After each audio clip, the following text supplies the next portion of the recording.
નમસ્કાર, આપ જોઈ રહ્યા છો સ્પાર્ક ટુડે ન્યૂઝ. ભારત રક્ષા મંચનો 2 દિવસીય પ્રાંતીય અભ્યાસ વર્ગ ગુજરાત વિદ્યાપીઠ ખાતે યોજાયો. આ કાર્યક્રમમાં રાષ્ટ્રીય સ્વયંસેવક સંઘ ગુજરાત પ્રાંત સંઘ ચાલક ડોક્ટર ભરત પટેલની પ્રમુખ ઉપસ્થિતિ રહી. આ સમયે ડોક્ટર ભરત પટેલે હિન્દુ સનાતની લોકોને પોતાના હિન્દુ સનાતની વ્યવહારો વિશે અને હિન્દુ ધર્મ પ્રત્યેનું માર્ગદર્શન આપ્યું. સાથે સાથે બાંગ્લાદેશી ઘૂસણખોરો અને દેશની અંદર ઊભી થયેલી અરાજકતા વિશે પણ તેમનું બૌદ્ધિક માર્ગદર્શન આપ્યું. આ પ્રસંગે ભારત રક્ષા મંચના राष्ट्रीय उपाध्यक्ष लक्ष्मीनारायण शर्मा, राष्ट्रीय संगठन मंत्री प्रशांत कोटवाल, गुजरात प्रांत अध्यक्ष डॉक्टर इलेवान ठाकर, राजस्थान प्रांत अध्यक्ष लवेश गोयल, भारत रक्षा मंचना प्रांत महामंत्री प्रशांत परमार वगैरे उपस्थित रहा. गुजरात राज्यना मोटाभागना दरेक जिल्लामांथी पदाधिकारीओनी उपस्थित रही.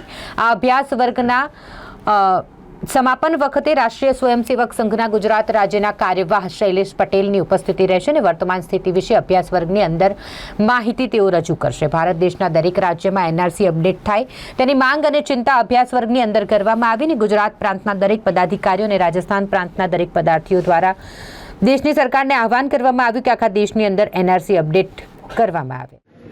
नमस्कार, मैं प्रशांत कोतवाल, भारत रक्षा मंच का राष्ट्रीय संगठन मंत्री आज यहाँ अहमदाबाद में भारत रक्षा मंच के 2 दिवसीय अभ्यास वर्ग प्रांतीय अभ्यास वर्ग में मैं आया हूँ. बताइए किन किन बातों पर यहाँ चर्चा होगी 2 दिन के अंदर? संगठनात्मक विषयों पर चर्चा होगी मुख्यतः, और ये अभ्यास वर्ग है तो ऐसे कोई विशेष विषय पर चर्चा होगी ऐसे नहीं, ये एक जनरल रहता है. कार्यकर्ता कैसा होना चाहिए, संगठन की संरचना क्या है, कार्य पद्धति क्या है, हमारी संगठन के उद्देश्य क्या होते हैं, कार्यकर्ता को किस प्रकार से अपने आप में बदलाव लाने चाहिए एक अच्छा कार्यकर्ता बनने के लिए, समाज के सामने उदाहरण होने के लिए, बनने के लिए, और किस प्रकार से समाज को देश हित के लिए प्रोत्साहित करना चाहिए, ये सारी चर्चाएं होंगी. अच्छा सर, जिस तरह से बात की जाए एनआरसी ने पाकिस्तानी और बांग्लादेशी घुसपैठियों को बाहर निकालने के लिए जो कामगिरी की है, वो कामगिरी को आप किस तरह से देखते हैं? अभी तक एनआरसी की प्रक्रिया केवल आसाम में हुई, अन्य किसी जगह पे देश में हुई नहीं, किंतु ये प्रक्रिया देश भर में सभी राज्यों में और केंद्र शासित प्रदेशों में केंद्र सरकार और वहाँ की राज्य सरकारें अथवा केंद्र शासित प्रदेशों की सरकारें त्वरित करे. ये आज पहलगाम के हमले के बाद हमारे सामने आई हुई बात है, देश के सामने, हमारे मतलब पूरे देश के सामने. एनआरसी की प्रक्रिया से घुसपैठिए चिन्हित होंगे. घुसपैठिए चिन्हित होना इसका अर्थ ये है कि देश का शत्रु या संभावित शत्रु चिन्हित होता है उससे, और उनको हमारे देश में हमारे संसाधनों पे वो एक बहुत बड़ा दबाव बन चुके हैं. आज हम वो भार नहीं सहन कर सकते.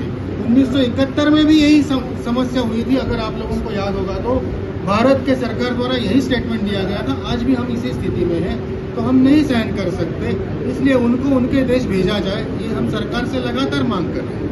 बांग्लादेश में तो काफ़ी सालों से दिख रहा था कि जो बांग्लादेशी लोग हैं वो पश्चिम बंगाल में आ रहे थे, वहाँ से पूरे इंडिया में आ रहे थे. लेकिन जिस तरह से अब पहलगाम की घटना हुई है, सभी राज्यों में, गुजरात में से भी बांग्लादेशी को निकाला गया है. लगता है कि ये जो कार्यवाही वो पहले होनी चाहिए थी कि जिस तरह से ये देश में अशांति का माहौल बन रहा है वो न बने. बिल्कुल होनी चाहिए, बिल्कुल. और पश्चिम बंगाल ही नहीं, त्रिपुरा, मेघालय, आसाम, पश्चिम बंगाल, यहाँ तक कि झारखंड, ये सारे लॉन्च पैड है बांग्लादेशी घुसपैठियों के. यहाँ से ये भारत में आते हैं, यहाँ पे इनके अवैध रूप से आधार कार्ड, राशन कार्ड वगैरह बनाए जाते हैं, इनको अवैध रूप से नागरिकता दी जाती है, और ये नागरिकता इनको देने के बाद फिर ये देश भर में फैलते हैं. आप केवल गुजरात की बात न करें, आप भारत का हर एक शहर देखें. आप अगर जम्मू क्षेत्र देखेंगे, जो अभी तक थोड़ा बहुत हिंदू बहुल क्षेत्र था, कश्मीर तो मुस्लिम बहुल हो चुका, किंतु जम्मू में ये घुसपैठ बड़ी मात्रा में आपको दिखाई देगी. और विशेषतः ये कंस्ट्रक्शन का लेबर फोर्स है, या आपके कपड़े का जो मजदूर है, कपड़े बनाने वाला वगैरह, इनमें ये लोग बहुत बड़ी मात्रा में घुसे हुए हैं. तो ये देश भर में इनको निकालना चाहिए देश भर से, और इसके लिए सरकार को कड़े कदम उठाने होंगे. अच्छा, जिस तरह से पहलगाम के हमले के बाद केंद्र सरकार ने जो कदम लिए, पाकिस्तान में पानी बंद करना हो या फिर उनका वीज़ा रद्द करना हो, सभी पाकिस्तानी को बाहर निकालना, तो ये पूरी कामगिरी जो है वो कामगिरी को आप किस तरह से लेते हैं? वो भारत सरकार का निर्णय है, और भारत सरकार के निर्णय के विषय में भारत रक्षा मंच कोई टिप्पणी नहीं करेगा. जो सरकार को योग्य लगता है वो सरकार करेगा. મંચના આ ઉદ્ઘાટન સત્રમાં મને અતિથિ તરીકે બોલાવ્યો એ મારા માટે ગૌરવની ને આનંદની વાત છે.